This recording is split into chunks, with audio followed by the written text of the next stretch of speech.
Sky King.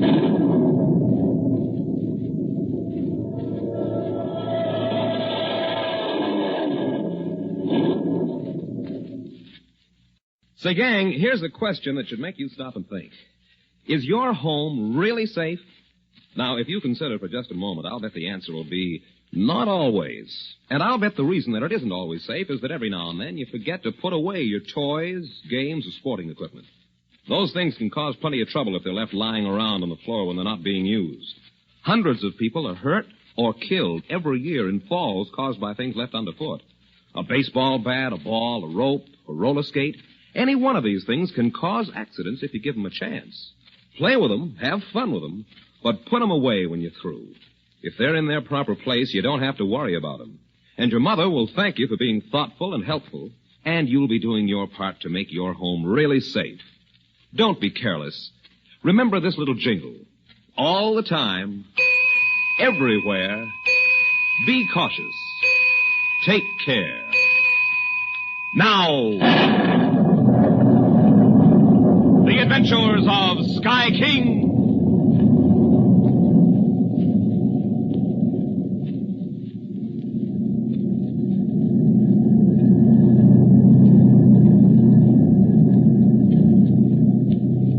Quito. Snow-crested volcanic peaks 2 miles high, shrouded in cloud mist. Hot sunlight lancing through towering palm trees. Government buildings low and white. Houses made of pressed brick. Quito, streets teeming with people, Spaniards, mestizos, Indians, high heels and sandals, ox carts and convertible coupes. Quito, capital city of Ecuador. Not very long ago, you remember, Prince Aurungzebe and the dwarf Baron were knocked out by Sky King and Jim Bell and were turned over to the Mexican police. Then, as the giant DC-6 roared toward Quito on the first leg of the journey to the land of the Diamond Scarab, a message came over the radio. This is Prince Aurungzebe calling Sky King. It's the prince. Hey, how can that bird be calling us from jail? Keep still, please. This is Prince Aurungzebe. The Mexican prisons are not very formidable, Mr. King. We had no difficulty in getting out. Oh, gosh, he escaped. Quiet, Billy. You will arrive in Quito before me, but I am not far behind you. And when I get there, I will strike. This time, Mr. King, I will strike without warning. Remember that. I will strike without warning.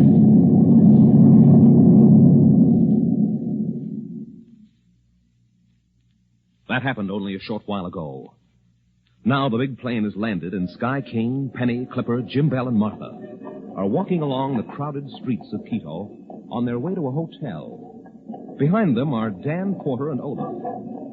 Clipper speaks.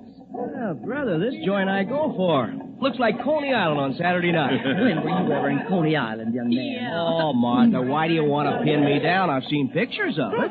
Pictures. I've seen pictures of Paris and Rome, but I don't go around telling folks I've been there. Well, you can tell folks you've been to Quito now, Marty. And you can tell Maribel and the Wednesday Women Club all about it, too. You can have their eyes just popping right out the head. Oh, if I live long enough to get home, you mean, don't you? Oh, fine how do you do this is. First time I've ever been any place in my life. And no thanks to you either, Jim Bell. Oh. And now I suppose I'll get shot in the back or stabbed while I'm sleeping in my bed by that Prince what's-his-name. His name is Aurungzebe, Mom. Prince Aurungzebe. Well, it may be Aurungzebe to him, but it's what's-his-name to me. And you can take it or leave it. He'll take it, Martha, if you tell him to. He'll take something else, too, if he tries to come sneaking around me. I'll get me a club, that's what I'll get me. And if what's-his-name comes up poking his long snoot into my whereabouts... Bam, biff, bang. Yeah. No more what's-his-name. You think you're smart, don't you, Mr. Clipper King? Well, let me tell you something. Whoa, save it, Marthy. There's one of them souvenir shops right across the street. Oh, where? You were right over there, see? You told me to tell you when I seen one. Oh, kind of nice-looking one, too, ain't it? Say, you think they'll have some of them gauchos in there, Sky? Oh, what, Martha? What's that again? Gauchos. You think they'll have them in that there shop? Mary Bell asked me to bring her one. Mary Bell? Did she ask you to bring her home a gaucho? What's wrong with that, young lady? Nothing, Martha. Nothing at all. No, you get her one, Marthy. You march right across the street there and tell that guy to wrap you up on the newspaper. See if you can get one without a mustache, Martha. Mustache? A gaucho's a cowboy, Martha. South American cowboy. A cowboy? Well, that's all Maribel needs. And you weren't kidding me, none of it. I knew what they was all along. I was just a stranger. Sure, Martha. Well, here's our hotel, kids. And now she'll know. Where'd Dan and Olaf get to? Oh, they're still in back of us, Guy. Oh. They're looking in the window. See them? Maybe they're shopping for gauchos, huh, Martha?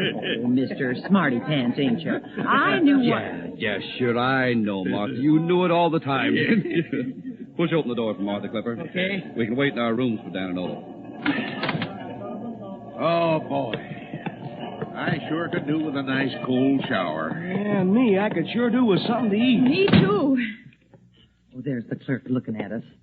Probably thinks we're a bunch of Euromentados. Huh? Hey, what's that mean, Martha? It means nuts, Mr. Smarty. She got you. I guess that'll hold you, Clipper. I guess so. Come on, let's ask the clerk for our rooms. Dan Porter reserved them by wire. Oh, buenos dias, senora. Buenos dias, Señores, que decía ustedes? Oh, gee, I wish they spoke French down here. Hold it now. We're a part of Mr. Daniel Porter's party, senor. I understand he wired for rooms. Oh, Senor Porter, certamente. The Senor Porter from the Estados Unidos. Oh, sí, the Senor Porter. Felipe, come quick. Quick, I say pronto. You call, senor? Do I call? I yell. I shout. I scream. You take these people to the room of the Senor Porter, you lazy one. To the suite of El Presidente. Oh, follow Felipe, please, senores. He will take you. Gracias, usted, senor. Come on, guys. Follow Felipe. Gee, sweet as a Presidente. Golly. Boy, Dan Porter must be some guy. They make all this fuss over him. Here, senores. The suite of the Presidente. And here's something for you, Felipe. Buy yourself a hacienda. Oh, gracias. Muchas gracias, senor. No Muchas adike, no gracias. adike. Does that mean thank you, Sky? It's better. I gave him $1. Well, what do you think, guys? Not bad, huh? Oh, it's wonderful. Gee, it's beautiful. Yeah, it's even all right. And there's something else to tell them Wednesday women, huh, Marty? They won't believe me. Oh, but it'd be fun, all this, if it weren't for that prince. Oh, what can he do? It may have been just bluffing. He isn't bluffing, Clipper. He's in dead earnest. Will he try to kill us, Sky? Yes, he may try, honey. But don't you worry about it. If we're careful and keep our eyes open, I don't think he'll get the jump on us. Oh, shucks. What do we got to stew about? Marthy'll get her club and she'll take care of the lot of us. How about it, Marthy? Well, I ain't staying alone, I'll tell you that, Jim Bell. So don't get no notions about going gallivanting around this here town. You either, Sky. Why, I wouldn't take a step without you, Martha. And now I think we'd better get cleaned up a little, don't you?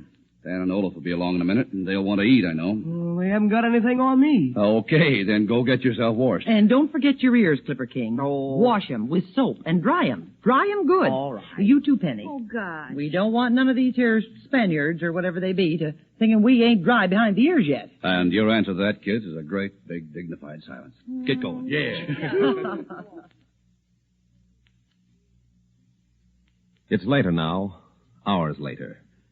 Evening is wandering across the heavens and twilight is sliding down from the high mountains. Sky King, Penny, Clipper, and our friends are still out seeing the town. And in their hotel, two men walk cautiously along the hallway that leads to the presidential suite. One of these men is tall, broad-shouldered, almost handsome. The other is small, slight of build. The tall one speaks, and there is the iron of command in his voice. This is the door, Baron. Open it. Yes, Highness. The lock is simple. It will take me only a second. Waste no time. The North Americans may return at any minute. And this time I do not wish them to see us. There. The door will open now, Highness. You have only to twist the knob. It should be the neck of that man King that I am twisting as I do this doorknob, then. But for the sake of the kingdom, I cannot permit revenge to warp my judgment. But they will die, Highness. All of them, they will die. They will die. I have given my word to my father that they will not reach our country. Yes, Baron. They will die. Gone the foes, dead the foes. You will let Baron do it, Highness. You will let Baron. First, we must find the diary, Baron. first we must find that. I will find it, Highness. Varen will search. I cannot hide it from the sharp eyes of Varen. Wait. We will think where it may be hidden. We must not disturb things. But if they are to die, Highness, what will it matter if things are disturbed? I am the master, Varen. Nothing is to be disturbed. Then you are not going to let Varen kill them. You are thinking now of some other way. I can see it in your eyes. Highness, please let Varen... Silence! It grows dark. They will return soon. We must have more time to make our search. We will have all the time in the world, Highness, if you will let Varen kill them. Quiet. They will be on their guard, and there are 7 of them. Without our raid tube, which King destroyed, we might have difficulties. Then we should wait for them to sleep, Highness. And when they sleep, Varen will steal in upon them and... No. I have a better plan. A quicker plan. That bowl of fruit on the table. These North Americans are always eating. They think nothing of their stomachs. And powder. You will sprinkle the powder over the fruit? But, Highness, they may not all eat. Of course, all of them may not eat. You think me a fool? But some of them will. Yes, Varen. And while they lie there sleeping and the others are rushing about frantically in their vain efforts to help, we, Varen, you and I, my friend, we will come in upon them and dispose of them. Gone the foes, dead the foes, and Varen will do it, Highness. Varen will do it. Shh. Listen, Highness. They're coming. I will sprinkle the powder. Plentifully, Varen. Plentifully. There. Now come. We will hide ourselves outside on the balcony. In a few minutes we will return, my friend. And they will pay for having dared to lay their vile hands on a prince of the kingdom. Here we are. Boy, Go on, kid. I like this city, don't you, Clifford? Yeah, it's all right. But kind of too many foreigners. Foreigners? What do you think the folks down here think you are? Me? I like them. Yeah, I noticed you're liking them, Jim Bell. Especially them senoritas. Oh, Marty, I was just comparing them to you, honey. You look better. Oh. Well, you do. Hey, Sky, what are you doing? Looking around like that. Oh. Nothing, Clipper. I always look around like that. Haven't you noticed? Oh, what do we do now, Sky? Well, we eat, I hope. I'm practically starved. Yeah. Good, I'm for that. But I think we'd better wait for Dan and Olaf to show up. Oh, gosh, Sky, they may not be here for an hour if they're going to call on the American consul. Can't we go down to the dining room now? Oh, we'll wait, Clipper. I think they'll be along. Well, there's some fruit over there on the table. We can eat that, can't we? Boy, I'm hungry, too. Hey, looks good. Anybody else want some? You, Sky? Doesn't look bad. Pass it around, Clipper. Ain't you got the manners? I might nibble at one of them apples myself. Keep listening. In just 1 minute, a hint about tomorrow on Sky King. You know, it doesn't take much to cause an accident. Not very long ago, I heard about a boy who left a small rubber ball on the stairs, and his mom stepped on it and fell. She was very seriously hurt and had to spend many, many months in the hospital. Just think, a little thing like a rubber ball caused a really bad accident. Next time you're playing with your toys or your sporting equipment, remember to put them away when you finish playing. Don't leave them lying around where someone just might step on them. Roller skates, balls, baseball bats, they all can cause trouble. Putting your toys away as soon as you finish playing with them will not only save your mom a lot of work, but it will also help prevent accidents in your home. That old saying about having a place for everything and having everything in its place is a mighty good one to remember. Don't take chances. Help prevent accidents. This is Mike Wallace reminding you, all the time, everywhere, be cautious. Take care.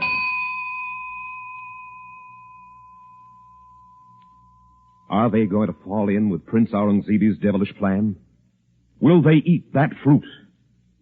Be sure you're on deck tomorrow when we bring you Prince Aurungzebe reports to his father. Prince Aurungzebe reports to King Ramses IX. That's tomorrow on Sky King.